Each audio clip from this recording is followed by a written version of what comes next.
Welcome to Scrolling to Death. Today, I am joined again by Titania Jordan of Bark Technologies. Hi, Titania. Hi, Nikki. It's so good to be back. Yeah, back at it again. Yep. We're going to talk about something a little bit different today. Instead of our kids' tech use, we're going to talk about our own. And this is really important because teaser, the more we use tech, the more our kids will, which we're Yes. going to explain. We talk a lot and we worry a lot about our kids' screen time. We do a lot of things to protect them. We delay access. We give them safer devices like the Bark Watch or the Bark phone. But I don't think that a lot of parents realize how much our own behavior with our technology plays a part in how our kids interact with devices. Is this something like you've thought about before, you've looked into before? We really need to look inward before we judge outward.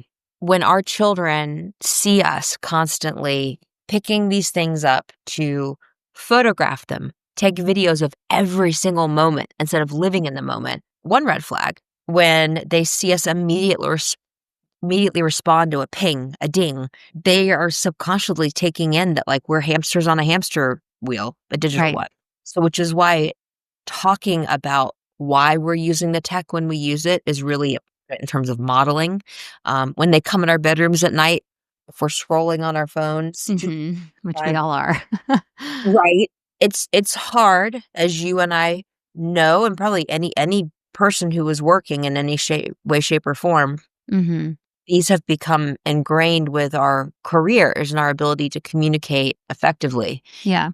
But there are many drawbacks, many of which covered, but it starts with us. I mean, just like we can't smoke cigarettes in front of our children and expect them to not make those same choices. Yeah, totally. And I have a lot of like little and large recommendations that we can go through, but to back up a little bit, I can't stress enough how important it is for parents to think about modeling.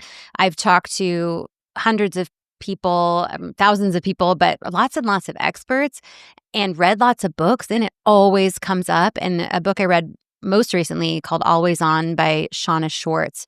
But she talked about modeling in chapter 1. And I feel like I talked to her about that. Why did you place it right at the start? And Right. she said, I knew by doing that I was going to lose some readers because it's hard to get through that. That was a tough choice to make, but it's so important. And maybe the most important factor in how our kids will interact with their screens is how we interact with our screens. So like I have some research to touch on first, just a couple of studies, Yes. but then we can talk about some personal stories and unpack this for parents a little bit more and give easy adjustments you can make to help your kids and you too, because I think using our tech less will make us feel better as parents, like and adults as well. Thank you. And anecdotally, before we jump into the research, I just Yeah. want to share, it's people are heading back to school, children are heading back to school, and I've literally heard children expressing frustration with their parents. It's one thing to want to get a photo of your child first day of Mhm. school. Yeah. It's a thing to have your child perceive stress because you're trying to get the perfect photo because you want to post it in time to your social media feeds. Okay. Let's talk about that for a second because today was my kid's first day of school. And I have a TK student and I videotaped her walking up to her classroom and pointing inside. And I don't post my kids on social media. So I actually didn't do it for social media. I do share those videos and images pretty much in real time with family members. So I guess I was excited to share there. But it can take over, it can take over your actual memory and experience in that moment. It's such a tough one because it's so ingrained in us to be capturing all of those things, right? Absolutely. And then you become a mom that has a 16-and-a-half-year-old and you realize how many photos and videos you've taken of your one child. Maybe I can enjoy some of these moments without capturing them. I've got enough. Yeah.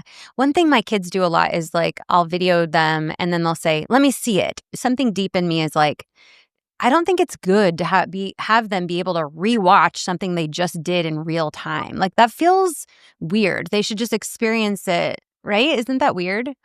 Yeah, when I see young teenage girls zooming in on their photos Mhm. to really examine their body, I know. it just breaks my heart. Yeah. I know. Okay. So, just before we get into the research, this I just want to say to parents, this isn't about shaming or judging. It's just about getting us to reflect, set intentions, set good examples. We're all in this together. No one's perfect. So, just start there. Like, don't feel guilty. I think we're all on the same page on that, right? Yes, but with an asterisk. Okay. I am judging a little bit Okay. when you know better and decide not to do better. Okay. Sure. And there's some very simple things that will make a big difference, but are very small things to implement that you'll learn today. And I hope that everybody listening will implement like just a couple of these things. And I think you'll see a change, a positive change. Okay, so research. I just want to mention two studies. So they studied mothers with children aged 1 to 5.5. They revealed that the more moms used the phone in front of their kids, the more the kids whined, sulked, had their feelings hurt, were restless, the more they had temper tantrums, and the more they were easily frustrated. And so we often hear about like the more the kids use tech, the more these things happen. But it actually, as well, the more we use tech in front of them, the more they get frustrated. Do you remember experiencing this? 100%. That checks out. They want your attention, and you are not giving them your undivided attention. Right. And there's that basic, but it always felt like whenever I finally sat down to just like chill Hmm. and scroll Instagram, not for work, but I was just like, it's the end of a long day. I'm gonna see what's going on. Yeah. Right. That was when it was like, mommy, mommy, mommy, can you play with me? Can you look at this? Can you do this? And Yeah. Yeah. I wish I could go back in time and prioritize my child versus some stupid social media feed. Yeah, and then you act more frustrated too, like, they're probably getting an attitude from you, like, not meaning to, but I just like, I can't handle all of this, like, it's too much all at Yeah. once Yeah. when it's a choice to have that phone out and make yourself feel more frustrated. So, anyway, so that study was really interesting, just showing that the more we use our devices in front of our kids, it can harm them and cause them to be stressed. A larger meta-analysis, so JAMA Pediatrics, they aggregated dozens of studies involving almost 15,000 participants, 10 different countries, and found that parental tech use in the presence of children is linked to poorer cognition, reduced social behavior, lower attachment, and increased emotional issues in children. And the kids tend to use screens more as well. So if you use your screens a lot, they will use their screens more. So it's like the more we use it in front of them, the worse off our kids will be, per the research, right? Great. Well, Great. Okay. I'm in the camp of feeling like I'm feeling judged. Right. If it's That's laid out, it should just make parents be like, okay, what next? Right. Our kids are obviously watching us. What we do affects them. A lot of parents will just talk to their kids about tech or set rules or have monitoring or choose different devices that are safer.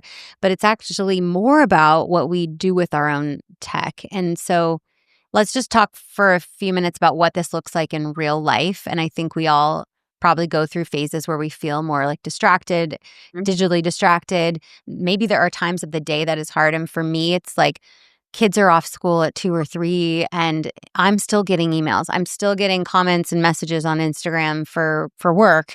And so I'm getting increasingly frustrated in the afternoons trying to like juggle both things, and I don't always see a solution. Like sometimes I just can't put it down. So that's like my struggle time that I could probably focus on working on. But are there times or phases when it's hard for you to find balance? oh, absolutely. Absolutely. Because the nature of what we do, it doesn't end at 5 p.m. I PST know. or PST or any ST. Yeah. Um, and so what I have found is that I needed to leave my laptop and my smartphone and even my watch in another room Hmm. in order to not get pulled back into the, "Oh, I have to respond to that," or, "Oh, this release just came out from Instagram, I have to cover it," or, Yeah. I know. I had to step away. I had to set boundaries Yeah. and to communicate those boundaries.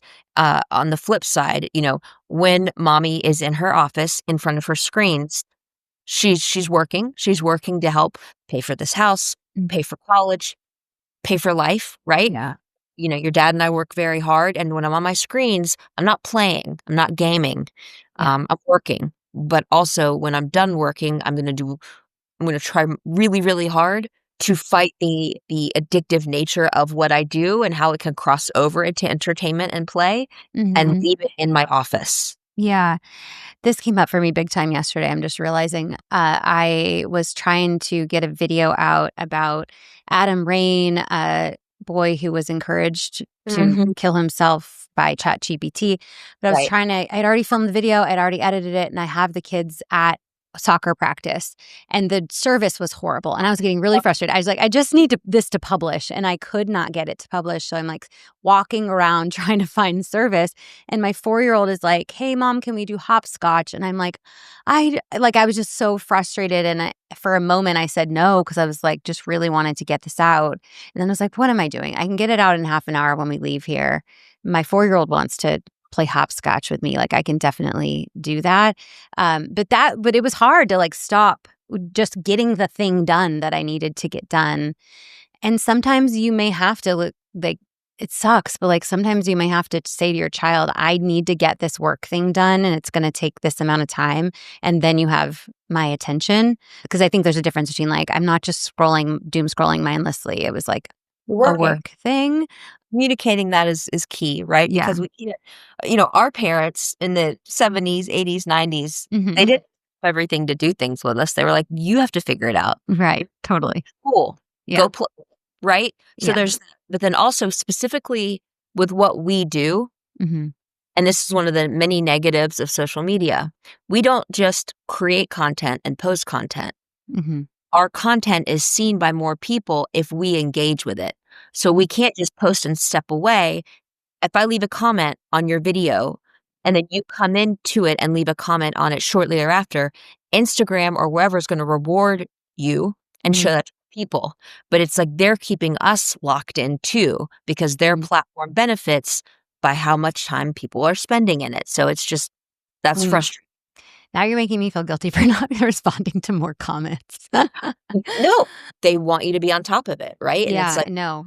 Uh, robot. it makes sense.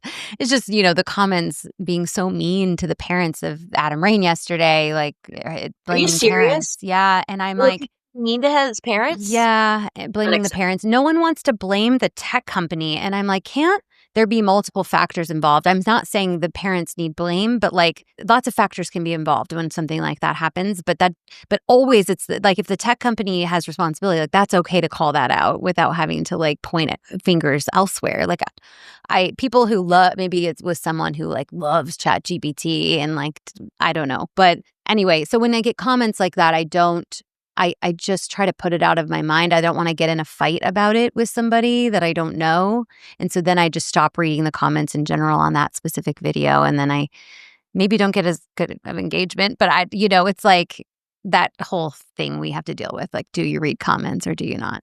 How does Right. it affect your mental health? Exactly, right? I mean, it's Yeah, just there's only so much mental bandwidth every day that we can yeah, get to work, to ourselves, to our family, to our friends, to our faith, whatever, and yeah. it's a lot.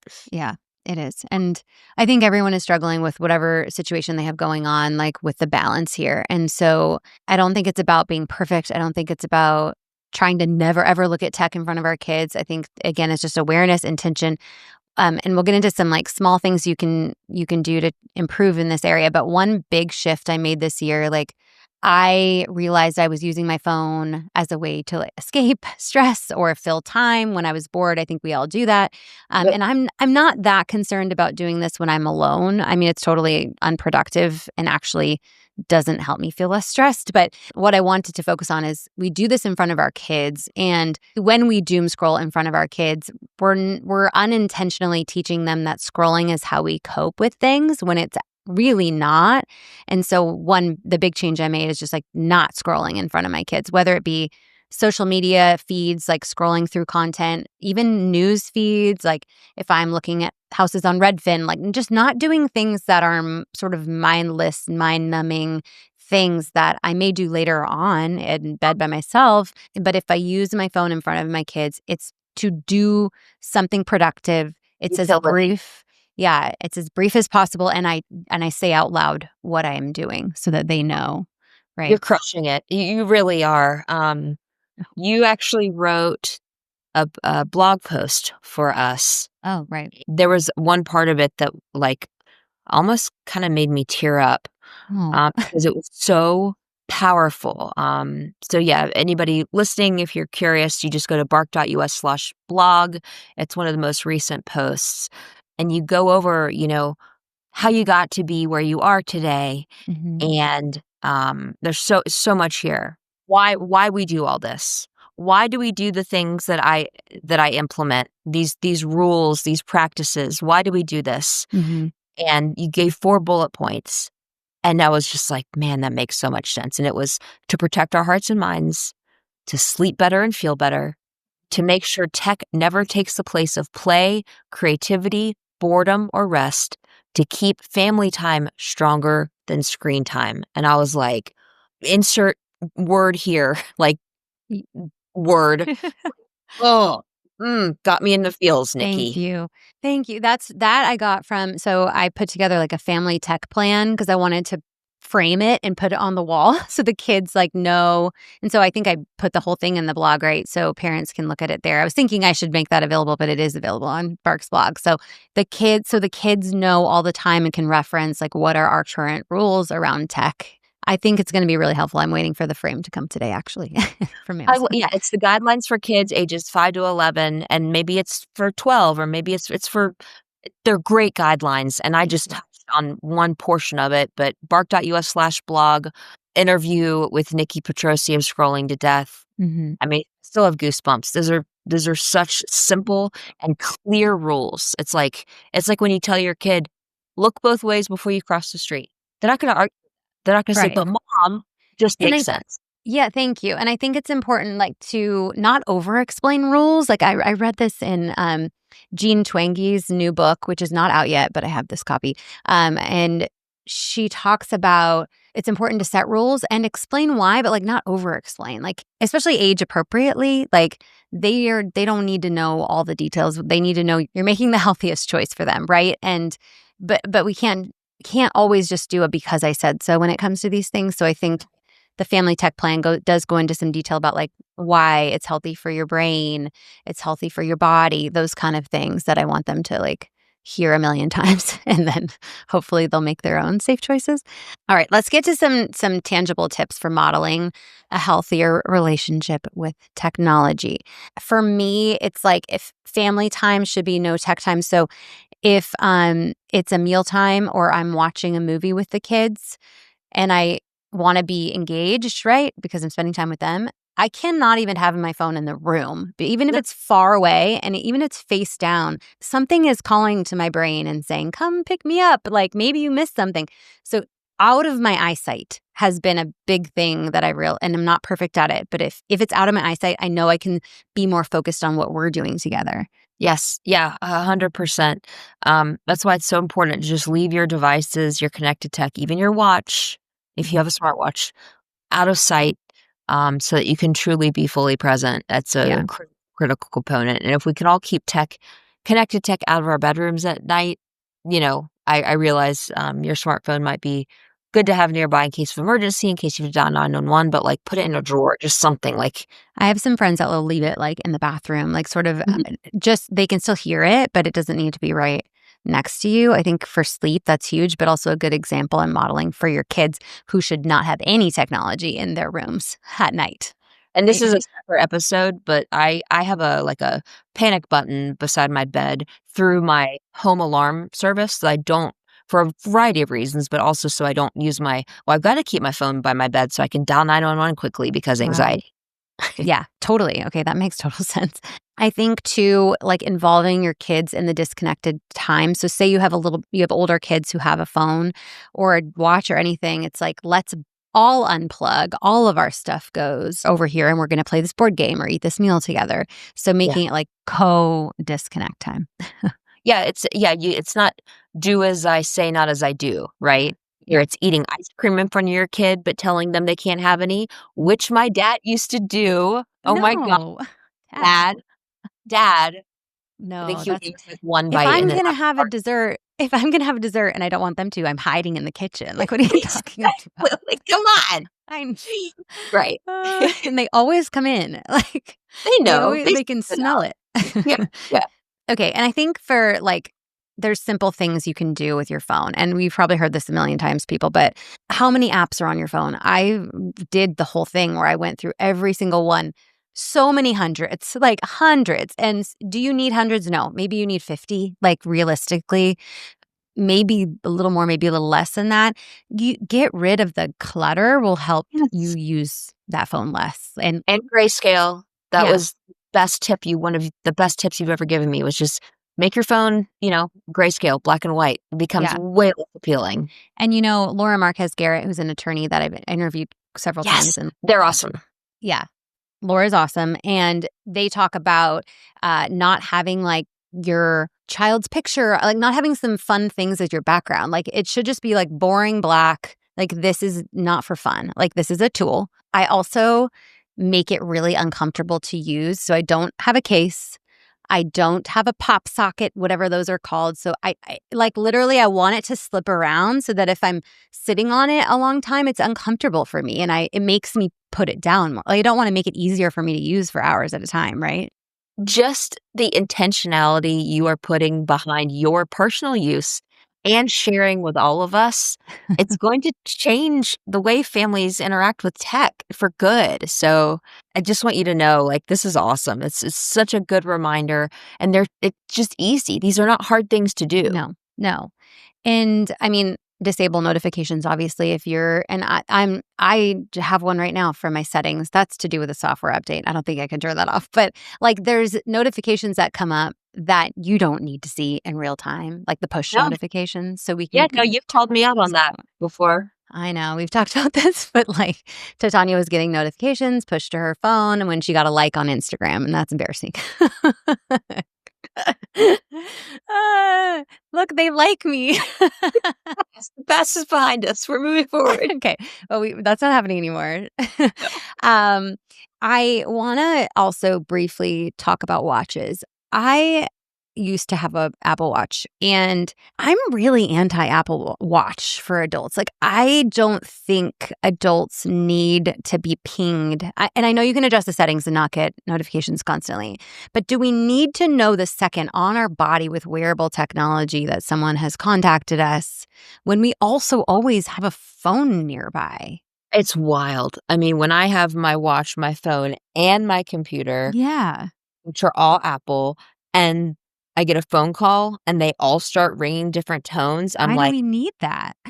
but on the flip side, I'm trying to run in zone 2 heart rate for a certain amount of time, and the Apple Watch I've found so far has been the best option for me to measure my heart rate, measure my time, measure my distance, so it's like it's a blessing and a curse, you know? Yeah. I mean, they'll probably have some kind of exercise watch, right? That would track They those things. probably do, and I probably should look at that and get that, but for now, I will say my Apple Watch was a gift, so, I Well, appreciate the gift. It was a very thoughtful gift, that's uh, very nice, but but you I don't have need to do a to. better job of turning off notifications that I'm getting in my phone that's less than a foot away from my watch. Yeah, and it's just something that once I got rid of it and felt what it felt like to not have wearable technology on me, I can't even imagine having that again. Like, I feel so like it's crazy to me. Like, It's liberating. I will say whenever I've hit my steps count for the day or I'm done with my run, yeah, I will take it off. Like, I don't need it, and I've gotten yeah, over that, like, but I need it. I don't need it. Take it off. yeah. It's a tool for fitness, and I don't need it anymore. Yeah. So I think just for parents, like, have a second thought about the watches. Like, do we need that much connection? Do we need that many notifications coming in? Are there other alternatives that could be a little less stressful and a little less connected? And yeah, I just think some parents might be at a point where they're like, yeah, you know what? Like, I don't need that. And I don't know. I felt much better once I got rid of it. I just spoke in LA on a panel with a developmental pediatrician, Mhm. and she was bringing up all the things that we talk about, but also like EMF, radiation. And this was the first medical health professional that I've heard talk about, like, having these devices that emit radiation being so close to child bodies and Yeah. for how long. And so, anyway, I would love to learn more about that too, of like Do we need all this connected tech literally on our bodies? When I use my phone, I use speaker or a headset. Try not to keep it on my head. So Mhm. Someone brought that up to me recently. It's funny sometimes when people, like, bring up the same things to you over and over, and you're like, "Maybe I should be paying attention to the universe." mm, But yeah, someone sent me a study about radio frequency electromagnetic field emissions and neurodevelopmental outcomes in infants. So it's a medical study about the radio frequency to their brains. And so something we should be probably looking into soon. I know it maybe years ago it was like, okay, like that wasn't taken seriously, but from what I'm hearing, it's like something we should be digging into a little we further. should So, have more information and encourage. yeah. I encourage my son, when he had the Bark phone, use speaker, right? Like, Mhm. full disclosure, I work for Bark, we make tech for kids, but we encourage our children to, use speaker phone and Mm, not always have connected tech on them, but when yeah. they need it. That's interesting with the smart glasses too, because it's like on your brain. Like, No, just no to that. no to the smart glasses. Yeah, we don't need that. Okay, let's see if I have any other recommendations for how to just be less connected and model good behavior in front of your kids. I think the biggest one for me has just been no doom scrolling in front of my kids. Like, they don't see me absorbing media content like that. Like, I do it at night in my room, and then even then, like, it feels stressful now because I do it so little. So I will read a book instead because it just, like, makes me feel better. I can tell I sleep better. So once you stop doing it on every downtime during the day, like, you kind of can retrain your brain to not need it as much, I think. Yes, and I always use food analogies for some reason, but, like, Mhm. when you eat too much ice cream, those first few bites are amazing, but then if you eat too much, you start to feel sick. Same thing, you can pick up a phone, look at a few things, and then put it away, but Mhm. if you spend 30 minutes to an hour just scrolling, you don't feel good, Yeah. and that's Yeah. something we need to pay attention to.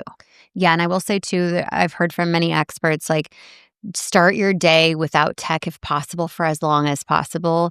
Don't Yes. open Instagram first thing. Like, get up, brush your teeth, wash your face, get your coffee, sit down at your computer, and that's what this is my morning routine, and check my email. And then it's like an hour or two later and I'm like, "Oh, I should probably check Instagram just to see what's going on." So, in starting your day that way sets the tone for the rest of the day from what I've learned. And you'll use social media and that type of media less if you don't do it first thing in the morning. So, Wise words as always from Nikki Petrosi. thank you. So, I think that I don't want parents to feel overwhelmed here. Hopefully, there was a few things there you can start to think about and noodle on.